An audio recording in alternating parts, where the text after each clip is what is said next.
you might have for Coach. Zach Brazil, New York Post.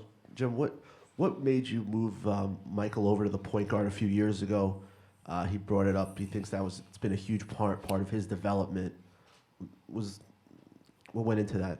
Well, the first year he was barely a forward. He wasn't really even a two. So he worked in his first year coming in very hard on his ball handling and shooting. Then the first year he was able to play, we used him almost all as small forward, some at two. But he didn't have point guard skills, but he worked on it, kept working on it. Then last year he played probably a significant portion of time at the point. This year we just decided early that he was going to be the point guard. And, we adjusted our offense a little bit. He's not a normal true point guard, but he's gotten better and better. And he gives you a bigger presence there.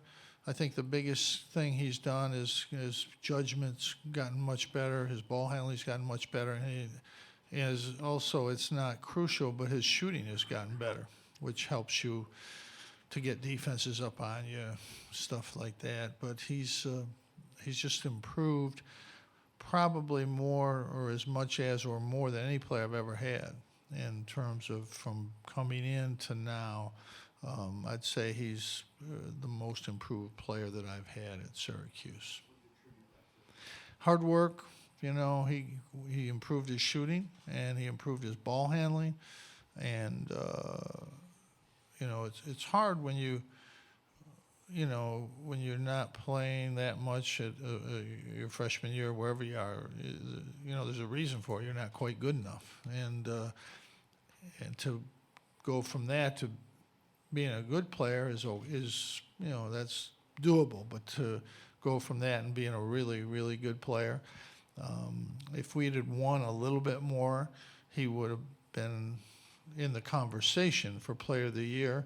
His stats are Player of the Year stats. He's got better stats than all the guys who are up there for Player of the Year. He's best defensive player on our team, best in the league in steals, shoots at a high percentage, averages, good numbers, rebounds, assists, everything. His numbers all good, but we didn't fare good enough to get the recognition I think he deserves. On the left side. Mike Waters, Syracuse Media Group. Jim, you and Mark Few are friends. When did that friendship really begin? And is it, a lot of coaches are friendly, but how rare is it for two coaches to be real friends? We became friends a long time ago. I forget which Nike trip it was.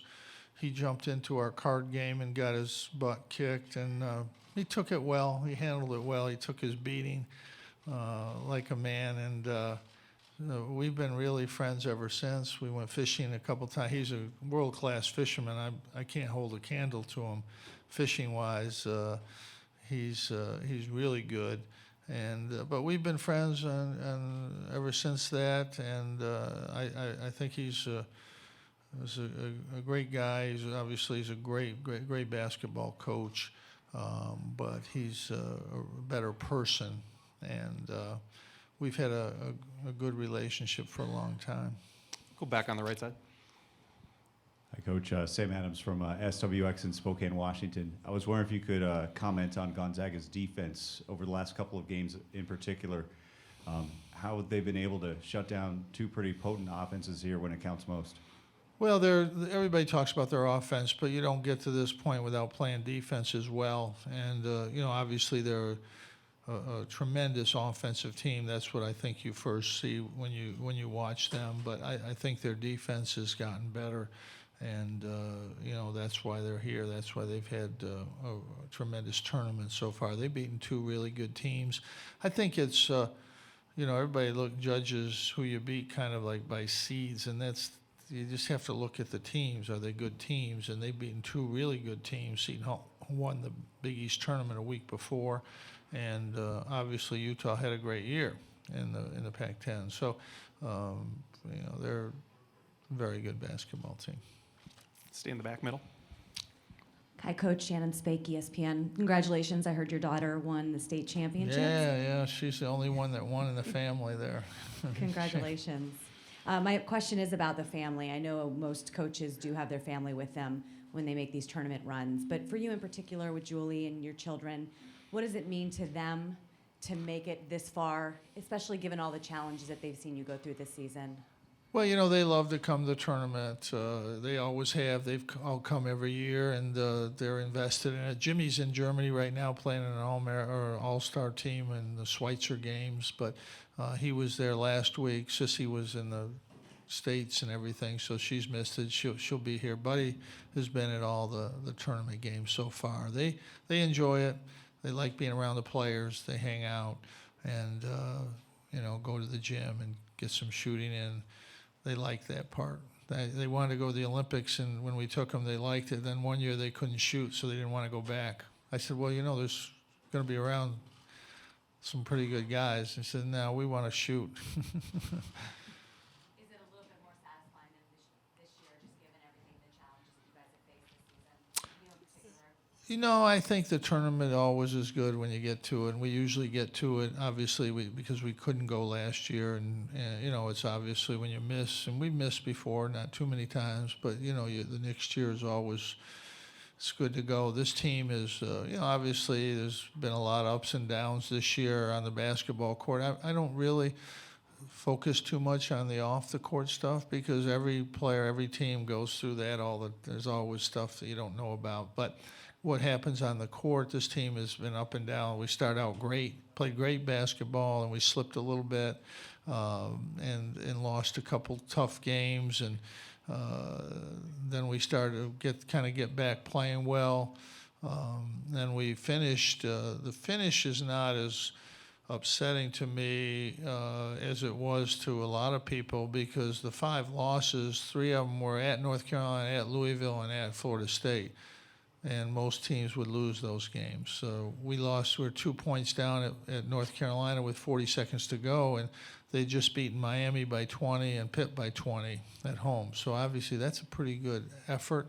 And the same at Florida State, 2-point game. They had just beat Notre Dame by 20 at home. So those are tough places, and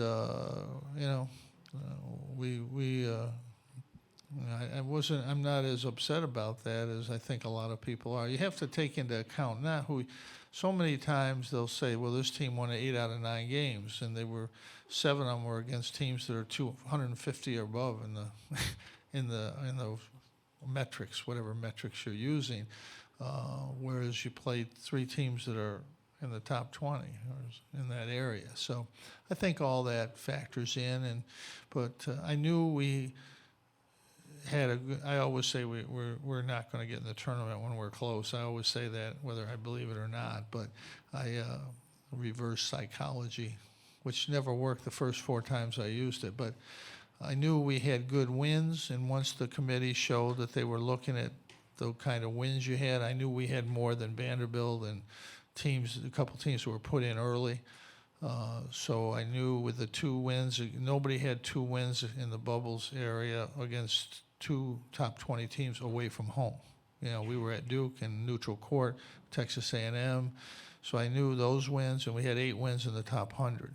So not many teams had that. I think we played 8 games against the 16 that are still playing. So I think we had the schedule, and we changed that. We went from one year we didn't get in. We were 10-8 in the Big East, and the Big East was great that year. We didn't get in because we didn't have non-conference wins. We didn't play enough good non-conference games, and we didn't beat anybody. So we changed our schedule, and we play 5 or 6 at least good teams, and give ourselves an opportunity to win some of those games. We'll go second row here. Kevin Trahan with Vice. I was wondering about, after the Pitt game, your comments about Tyler Robeson and about Tyler Ennis a few years ago. I was wondering if that's ever been brought up in recruiting against you guys, and also if you think those comments worked to motivate those guys. Well, to me, it's a positive that when I go out, I tell players I'm going to push them. They're going to get pushed, and if they're not responding, I'm going to push them harder. So I think it's a positive. As his AAU coach said, that's what he signed up for. He wants to be a good player, and if he's not doing the things to get there, he's got to be pushed, and that's what I do. I don't push hard back on kids who make mistakes, who turn it over, miss shots. I would never do that. But when you're not doing what you can do physically, I push back really hard. I've done that in a number of cases over the years, whether it's Ronnie Cycli or moving down to Queth Dewaney. The reason we won the Nationals championship is because Queth Dewaney became a real aggressive physical player. And that was a push. It was a hard push for 4 years. And I remember we had a kid, Wendell Alexis, once, and I pushed him really hard. I was tougher on him than anybody now. And his father came in the locker room after one game, and I wasn't sure what was going to happen. He says, "Coach, you just keep doing what you're doing," because he needs it. And I think it's important to push. I didn't go in my mind, I didn't go out of bounds at all with Tyler Robeson, at all. I mean, my only statement was he wouldn't play if I had anybody, and that's just a true statement. If you're not giving a maximum effort, I've never played those guys unless I had no other choice. And he's played well lately. I don't think it's because I said that. He wasn't upset about it, at all. I'm sure he knew that I said anything bad until everybody told him. But he's played well. But he's had good games this year. But his consistency is what we've pushed for, and obviously the first game, 18 rebounds, we might not win that game if he doesn't go out and do that. And in the last game, he had 8 rebounds in the first half, and we were only up a couple, so we needed him. And then the second half, other guys picked it up. But as a coach, you push guys as hard as you can. Most recruits want that, and they talk about that. And parents and AU coaches want to know that you're going to push as hard as you can. We want to develop our players. We get a limited number of so-called McDonald's All-Americans at Syracuse, very limited compared to a lot of other schools. So over the years, we've had to develop players. We've had to push them. And much like with Mike Gbinije, I pushed Mike real hard in the beginning. And generally, I only have to do that for a couple years, and then they get the message. And when they don't get it by their junior year, I tend to get real upset. And I always tell those guys, if I wasn't upset, you wouldn't be playing. And if I'm not talking to you, it's because you're not playing. And I don't think you can be pushed into being what we need to have you be. But that's all part of how you coach, what you do. And I don't think I was even a little bit offline with saying the truth. I wasn't trying to motivate him. I was just really making a statement about him, that he should be playing at a different level, effort-wise, not necessarily production-wise, but effort-wise. And that's the one thing I think in coaching that a coach cannot ever accept, ever. Go third row. I like the kid. I think he's a great kid. Zach Brazil, New York Post. You guys haven't taken a lot of transfers. Why, with Michael, did you? We really needed Michael. We were down in recruiting for whatever reasons. We needed a guy. We really looked at him as a two-position guy, 2 and 3. We really didn't envision him as a 1. We had a pretty good point guard coming in. We knew that. We had a good point guard. We had a good one coming in with Tyler Ennis, so we really weren't thinking about the point, but we didn't really have 2s and 3s. And so we felt he would be really valuable for us to get a guy that we could work with for a year and develop him. He really was just a 3, and we developed him into a 2. We never envisioned him becoming a point guard, and if I was asked at that time if he could become a point guard, I would have said no.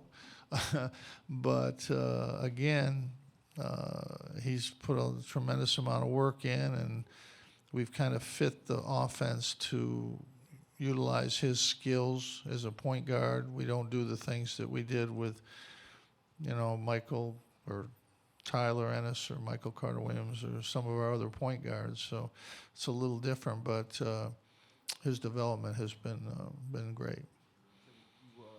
Was there a connection? Did you guys recruit Michael out We of high had, school? yeah, we had looked at him, and my assistant is from Washington, Adrian Autry, and he had seen him a lot. I had only seen him one time, and I didn't like him at all. When he went to, and then he went to Duke, and I really didn't think that he was that good, to be honest with you, because he couldn't shoot, and he was not really a guard, and so. Adrian liked him. On contrary to opinion, I listened to people.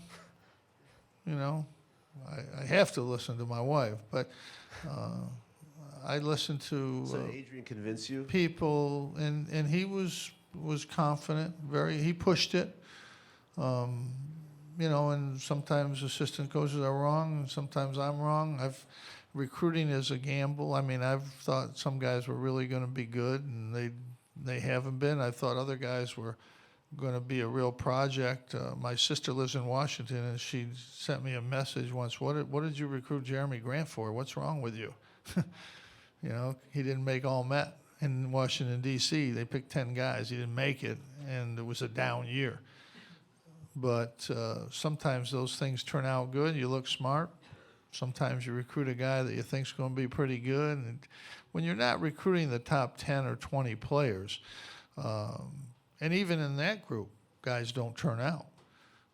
But when you're recruiting somebody, well, Tyler Lyon's a great example. He was 87. Well, everybody's saying, well, what are you doing recruiting him? Well, he wasn't in my mind, no way he was 87. I mean, he was a top 30 player, we thought, and he's certainly, you know, proven that out. But, you know, I thought Adrian, you know, I believed Adrian, and we needed a guy. We kind of needed a guy. It wasn't like we really had to be careful. We needed a guy. We kind of took a chance. Some people told me that he wouldn't make it, and, you know, I went pretty much with what Adrian thought, and I had my doubts the first year, but he really put the work in and got better. Second row on the aisle.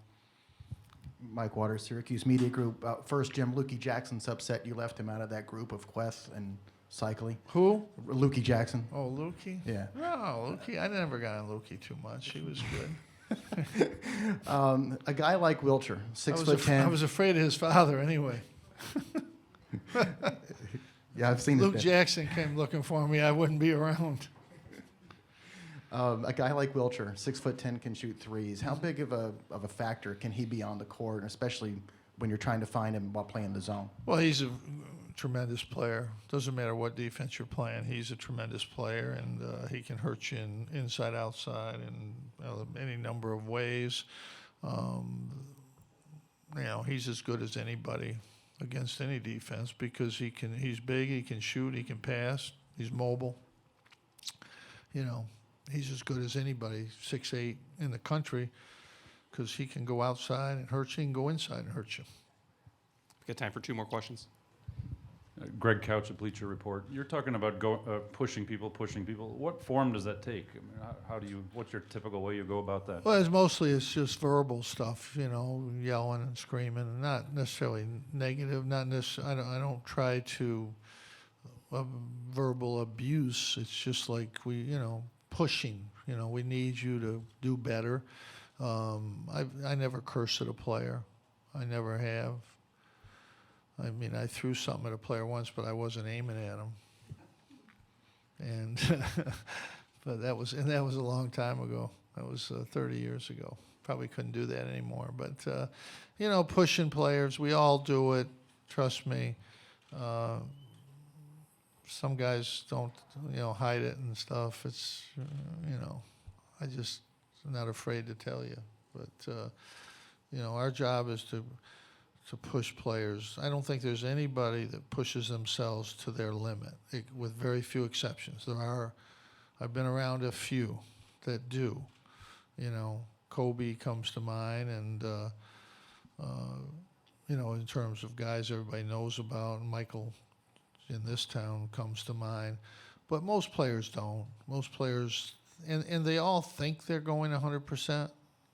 They do. There's no player that doesn't think he is, but we can show him a piece of tape where he's going 100%, and then show him another piece of tape where he's going 60, and then they go, oh, yeah, but they don't believe that until you show them, and what they don't understand is we're watching them every minute, so we see him go hard, and then we see him not go hard. So it's really an easy call. It's not like we think we may not be right. We know we're right, and we know they can produce more. And our job is to get, as a coach, your job as a coach is get the most out of your players. That's your job. That's by and large, forget about all the other stuff. It's your job to get the most out of your players. And we all push. We all push. There's nobody that doesn't push. Some do it a little easier, a little nicer maybe, but we all push. And that's the way players get better. And at the end of the day, they want that. Derek Coleman told me I was pushing him too much, and I'd never come back. He'd never come back to see me again. He's back more than my sons are. So they understand eventually. They may not always like it while they're there, but at the end of the day, I think they have an appreciation that you're just trying to get the best out of them and to help their team win more. And their experience in college is good if they're winning and a winning program, winning team, and they advance in this tournament. They have a great experience. And when they don't get that, that's not so much fun. All right, everyone, we're out of time. Coach, thanks for your time. Thank We you. appreciate it.